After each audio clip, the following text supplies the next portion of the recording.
तो उसके लिए आपके पास ट्रांजैक्शन कंट्रोल के वो जो ट्रांजैक्शन या वो जो आपने डाटा को ट्रांसमिट किया या उसकी ट्रांजैक्शन की, कहीं भी डाटा को एक डाटाबेस से दूसरे डाटाबेस में स्टोर किया या सिमिलर डाटा में स्टोर किया, अब उसको आपने कमिट कर देना है।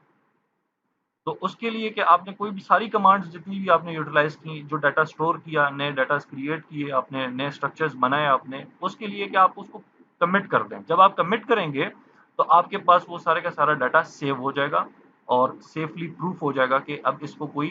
डिलीट नहीं कर सकता जब तक किसी यूजर को इसकी प्रॉपर एक्सेस ना हो।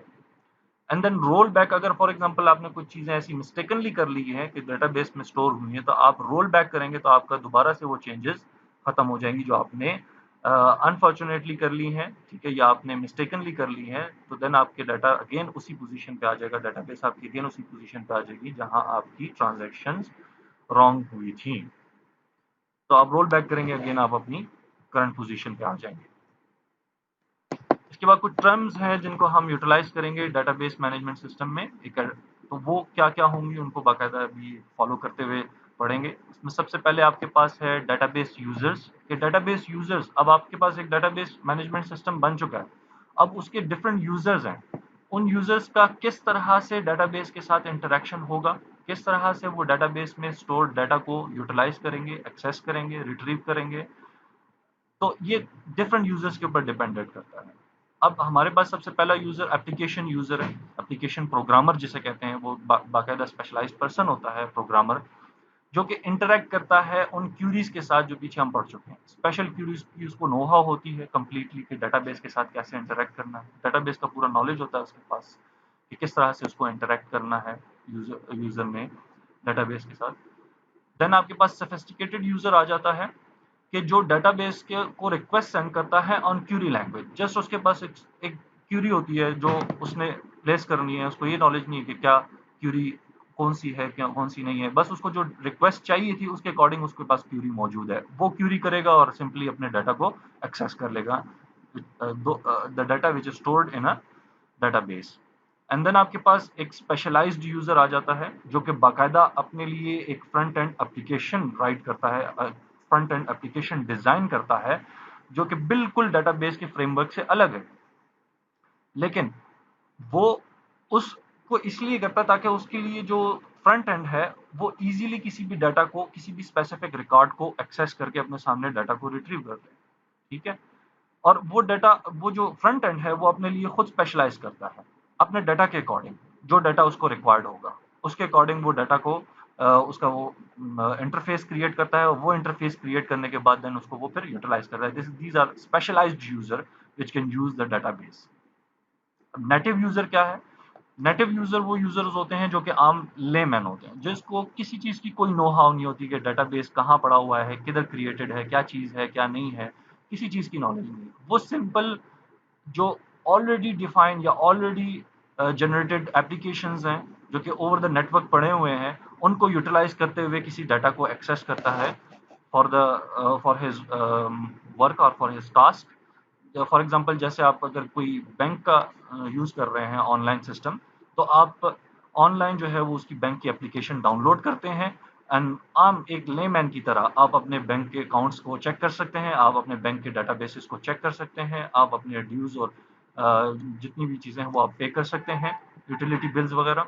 तो ये एक सिंपल यूज़र होगा जिसको किसी चीज़ की नो हाउ नहीं होगी, वो सिंपल आपके डाटाबेस को एक्सेस करेगा ओवर द नेटवर्क, एक एप्लीकेशन डाउनलोड करके, एक नॉर्मल एप्लीकेशन डाउनलोड करके। तो दीज आर द यूजर्स, ये यूजर्स से जिनमें डिफरेंस था। तो इसमें आपको पेपर रिलेटेड भी, एग्जाम्स रिलेटेड भी डिफ्रेंशिएशन करना आ जाती है कि आप लोग डिफरेंट यूजर को आपस में डिफ्रेंशिएट करें कि कौन सा यूजर किस एस्पेक्ट से आपके डाटाबेस को एक्सेस कर सकता है। आफ्टर दैट आपके पास डाटाबेस एडमिनिस्ट्रेटर आ जाता है जो कि ओवरऑल आपकी तमाम एक्टिविटीज डाटाबेस से रिलेटेड कंट्रोल कर रहा होता है, जिसकी ड्यूटीज में आपके पास शामिल होती है कि वो स्कीमा को डिफाइन कर रहा है, बाकायदा डेफिनेशन डिफाइन हो रही है, उसके पास डाटाबेसेस जनरेट हो रही है कि ये डाटाबेसेस हमारे ऑर्गेनाइजेशन में यूज होनी है। तो वो बीइंग अ डाटाबेस एडमिनिस्ट्रेटर वो इन तमाम ड्यूटीज को परफॉर्म कर रहा होता है। डाटा की स्टोरेज और एक्सेस के मेथड्स डिफाइन करा होता है, कैसे डाटा को स्टोर किया जा रहा है और कैसे उसको एक्सेस करना है, ये सारी चीज़ें। And then schema physical organisation modification, कि आप उस डाटा को किस तरह से मॉडिफाई करते हैं, कहाँ पर उन चीज़ों की रिक्वायरमेंट है, मॉडिफिकेशन करनी है, ये सारा डाटाबेस एडमिनिस्ट्रेटर का।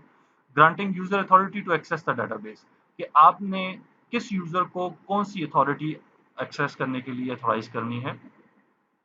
ठीक है, कौन सा डाटा किस यूजर को ऑथोराइज होगा, किस यूजर को ऑथोराइज नहीं होगा, ये सारी रिस्पॉन्सिबिलिटी डाटाबेस एडमिनिस्ट्रेटर की है। And specify the integrity constant, for example आपके पास कोई डाटा ऐसा है कि जो कि प्रोफेशनल डाटा है और जिस डाटा की आपकी ऑर्गेनाइजेशन को बहुत ज़रूरत है और वो आपका एक प्रोफेशनल और एक आइसोलेटेड डाटा है, उसकी इंटीग्रिटी मेंटेन करना, उसकी सिक्योरिटी मेंटेन करना कि इस डाटा को कितने एस्पेक्ट तक किस यूजर को अलाउ होना चाहिए, कितने एस्पेक्ट तक किस यूजर को अलाउ नहीं होना चाहिए। तो एक अथोराइज्ड वे में यूजर को उन चीज़ों को ग्रांट करना, उसकी इंटीग्रिटी और कॉन्स्टेंट मेंटेन करना कि इतने टाइम के लिए डाटा इसको रिक्वायर्ड हो, इतने टाइम के लिए इसको डाटा रिक्वायर्ड ना हो, या इतनी पॉसिबल वैल्यूज जो हैं वो अपनी डाटाबेस में से इसको रिक्वायर्ड होनी चाहिए या इसको रिक्वायर्ड नहीं होनी चाहिए, तमाम चीज़ों की। Monitoring performance and responding to the change in requirements, अगर आप देख रहे हैं कि किसी किस्म की प्रॉब्लम आ रही है डाटाबेस में या कोई इश्यूज आ रहे हैं डाटाबेस में, तो उनको कैसे रिजॉल्व किया जाए, उनकी मॉनिटरिंग की जाए, ये सारी की सारी एक डाटाबेस एडमिनिस्ट्रेटर की रिस्पॉन्सिबिलिटी होती है। आफ्टर दैट आपके पास आ जाता है ट्रांजैक्शन मैनेजमेंट।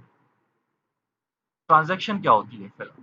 ट्रांजैक्शन उन तमाम ऑपरेशन का एक कलेक्शन है जो कि एक सिंगल फंक्शन, एक लॉजिकल फंक्शन के जरिए से डाटाबेस के थ्रू परफॉर्म हो रही है। फॉर एग्जांपल आप डाटाबेस की एप्लीकेशन यूज करते हैं और उस डाटाबेस की एप्लीकेशन के जरिए से किसी भी डीबीएमएस मैनेजमेंट सिस्टम में डाटा को स्टोर करते हैं, उस पर डिफरेंट ऑपरेशन अप्लाई करते हैं, उन ऑपरेशन से आप डाटा को एक जगह से दूसरी जगह ट्रांसफर करते हैं, उनकी ट्रांजैक्शन करते हैं। तो उन ट्रांजैक्शंस को कंट्रोल करने के लिए आपके पास ट्रांजैक्शन मैनेजमेंट है डीबीएमएस में, डाटाबेस मैनेजमेंट सिस्टम में, कि अगर आपके पास कोई भी कंपोनेंट फेल हो जाता है या डाटाबेस में कोई भी चीज़ जो है वो इनकंसिस्टेंट हो जाती है या प्रॉब्लम दे रही होती है, कोई ऑपरेशन क्रैश हो जाता है, तो वो उस ट्रांजैक्शन को सिक्योर कर सके, उस ट्रांजैक्शंस की सिक्योरिटी को जो है वो इंश्योर कर सके, ये सारी की सारी ट्रांजैक्शन मैनेजमेंट सिस्टम है। ट्रांजैक्शन मैनेजमेंट सिस्टम आपके पास जो है वो कंकरेंसी कंट्रोल भी करता है। फॉर एग्जांपल अगर कोई भी यूजर किसी डेटाबेस के साथ इंटरेक्ट करता है और अपने डाटा को कहीं ट्रांसफर करता है या की वैल्यूज जो है, फॉर एग्जांपल एक बैंक अकाउंट से दूसरे बैंक अकाउंट में मनी ट्रांसफरिंग है,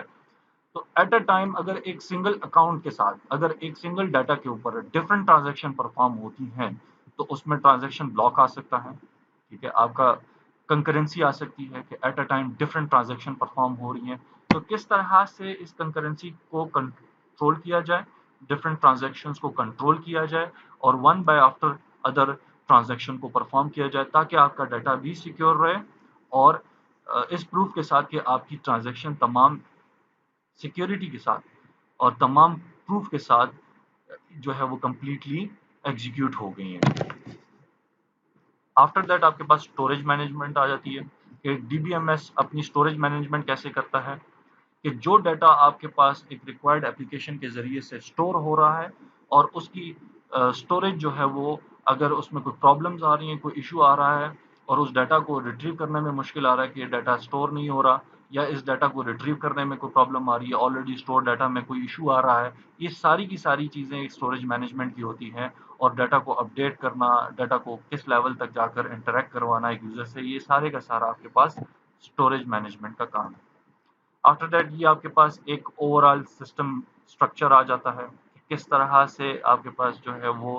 एक यूजर्स डिफरेंट किस्म के इंटरेक्ट करते हैं अपनी अपनी बनाई हुई एप्लीकेशन के ज़रिए से। एंड देन उसका एक क्यूरी प्रोसेसर है कि उसने डीएमएल क्रिएट करनी है या डीडीएल क्रिएट करनी है एक स्पेसिफिक यूज़र के लिए, या डीसीएल क्रिएट करनी है, डीसीएल के ज़रिए ये पूरा क्यूरी प्रोसेसर है आपके पास कि जिसमें चीज़ें मेंटेन हो रही हैं, वो क्यूरी को एवेलुएट कर रहा है कि आइदर ये कोई इंस्टेंट क्रिएट कर रहा है, आइदर कोई ये स्ट्रक्चर बना रहा है डीडीएल के ज़रिए से, या इसको किसी डाटा की जो है वो एक्सेस चाहिए, या इसने किसी डाटा को मॉडिफाई करना है, किसी रिकॉर्ड को मॉडिफाई करना है, तो उसको उसके ऊपर जो डीएमएल की क्यूरीज हैं उसको इंटीग्रेट करने के लिए क्यूरी प्रोसेसर का काम है। ये सारी चीज़ें एवेलुएट होती हैं।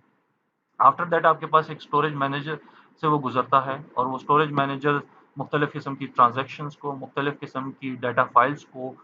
मैनेज कर रहा होता है। कि कौन सी चीज़ किसको ऑथोराइज्ड है या कौन सा पर्सन कौन सी चीज़ को मॉडिफाई कर सकता है, कौन सा पर्सन कौन सी चीज़ को मॉडिफाई नहीं कर सकता। ये सारी की सारी चीज़ें स्टोरेज मैनेजर जो है वो मेंटेन कर रहा है। आफ्टर दैट आपके पास एक डाटा स्टोरेज या डिस्क स्टोरेज आ जाती है, जिसमें आपका डाटा तमाम का तमाम सेव हो रहा होता है, ठीक है, जिसका मेटा डाटा भी साथ में क्रिएट हो रहा है। जो डाटा स्टोर हो रहा है या जो स्ट्रक्चर्स क्रिएट हो रहे हैं या जो डाटा बेसिस क्रिएट या स्कीमास जनरेट हो रहे हैं, वो स्टोर होने के बाद आपके पास उसका जो मेटा डाटा है वो कौन कौन से डाटाज हैं और किन लॉजिकल वे के साथ वो स्टोर हुआ हुआ है, और उसमें ऐसे कौन से एट्रीब्यूट्स हैं कि जिस एस्पेक्ट से वो डाटा सेव हुआ हुआ है, तो वो सारे के सारा सिस्टमेटिक आपके पास एक डाटा डिस्क स्टोरेज के ऊपर हो रहा है स्टोर। तो ये एक पूरा कंप्लीट एक ओवरव्यू है एक डाटाबेस मैनेजमेंट सिस्टम का, कि जिसमें आपके पास चीज़ें जस्टिफाई हो रही हैं कि किस वे में या किन लेवल्स के ज़रिए से गुजर कर या किन स्टेजेस से गुजर कर आपका डाटा जो है वो एक डाटाबेस में स्टोर होता है, एंड देन उसको स्टोर होने के बाद किस तरह से एक यूज़र जो है वो रिट्रीव करके या एक्सेस हासिल कर सकता है। आफ्टर दैट आपके पास एक एप्लीकेशन आर्किटेक्चर आता है। आपके पास दो किस्म के एप्लीकेशन आर्किटेक्चर हैं। एक आपके पास टू टायर एप्लीकेशन आर्किटेक्चर है, एक आपके पास थ्री टायर एप्लीकेशन आर्किटेक्चर है। Two tier application architecture is basically a desktop application which is locally embedded on the user side, ठीक है। और जिसमें अगर आप नेटवर्क भी यूज करें तो उसमें ये है कि वो लोकली फाइल है, लोकल डिस्क के ऊपर या लोकली मेंटेन हो रही है किसी यूजर के पास, तो उसमें टू टायर एप्लीकेशन यूज होगी। थ्री टायर एप्लीकेशन में अगर आपके पास क्लाइंट और सर्वर अलग अलग हैं same similarly as a two tier, लेकिन उसमें एक चीज ये है कि वो सर्वर साइड पे भी ओवर द नेटवर्क एप्लीकेशंस को मेंटेन कर रहा होता है कि एक यूजर के लिए वो किस तरह से डाटा को रिट्रीव करके लाए और कौन से डाटाबेसेस के स्ट्रक्चर्स और स्कीमास को वहां पर जनरेट करे डाटाबेस के लिए, ताकि एक यूजर के लिए एक फिजिबिलिटी बन जाए कि वो अपने डाटाबेस को एक्सेस कर सके over the network and for away. कहीं भी किसी जगह पर भी आपका डाटाबेस ओवर द वेब आपका कहीं भी पड़ा हुआ है, तो वो थ्री टायर आर्किटेक्चर के जरिए से एक प्रॉपर मॉडल प्रेजेंट करे जिसमें आपके डाटा को एक्सेस करना आसान हो जाए। तो ये आपके पास दो किस्म के आर्किटेक्चर्स हैं, एक two tier architectures and three tier architectures.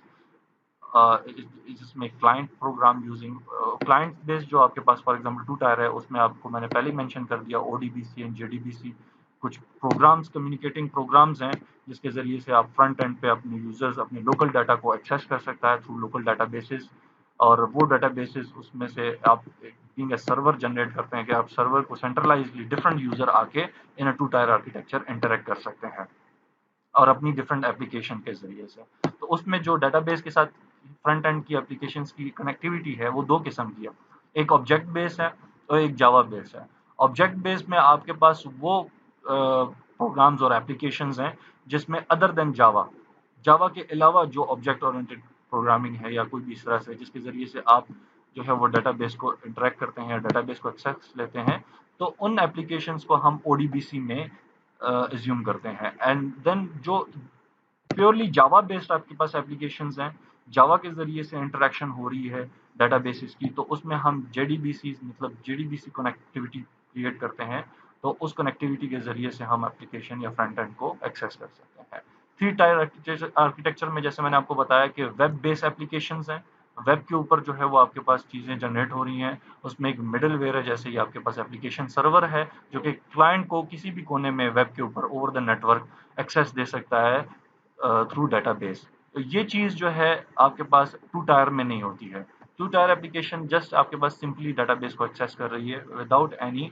Complications. लेकिन अगर आपके पास ओवर द नेटवर्क है चीज़, ओवर द नेटवर्क आपके पास सर्वर एक्सेस हो रहा है, तो इसका मतलब है कि ये चीज़ आपके पास कॉम्प्लिकेशंस क्रिएट करेगी। तो उसके लिए लाजमन कुछ ऐसा मेंटेनेबल चीज़ होनी चाहिए, कोई ऐसा मिडल वेयर होना चाहिए जो बाकायदा एक यूज़र को इंटरेक्शन के लिए फिजिबिलिटी प्रोवाइड कर सके, हर यूज़र के डाटा को एक प्रूफ वे में सेव कर सके और फिर देन उसको एक्सेस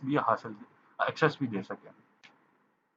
तो ये हमारा इंट्रोडक्शन का लास्ट टॉपिक था जिसमें चीज़ें हमारी ओवरऑल सारी कंप्लीट हो गई हैं। तो होपफुली आपको इन चीज़ों की अंडरस्टैंडिंग हो गई होगी।